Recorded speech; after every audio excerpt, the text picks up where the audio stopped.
ಪಡ್ಕೊಂಡಂತ ಸಂದರ್ಭದಲ್ಲಿ ಇವನ್ನು ನಮ್ಮ ಮುಂದೆ ಆಚರಣೆ ಮಾಡ್ತಕ್ಕಂಥದ್ದು ಎಲ್ಲರ ಆದ್ಯ ಕರ್ತವ್ಯವಾಗಿದೆ.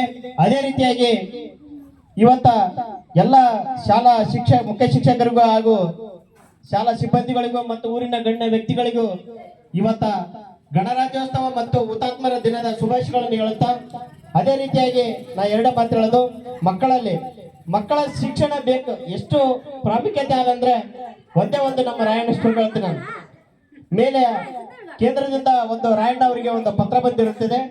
ಪತ್ರ ಬಂದಂತ ಸಂದರ್ಭದಲ್ಲಿ ಬೆಳಗಾವಿಯಲ್ಲಿ ನಡೆದಂತ ದೇಶದಲ್ಲಿ ಪತ್ರ ಬಂದಂತ ಸಂದರ್ಭದಲ್ಲಿ ತಾನು ತಳವರಿಕೆ ಮತ್ತು ಇಲ್ಲಾಂದ್ರೆ ಪೋಸ್ಟ್ಮನ್ ಆಗಿ ರಾಯಣ್ಣ ಒಂದು ಕಾರ್ಯನಿರ್ವಹಿಸ್ತಿರ್ತಾನೆ.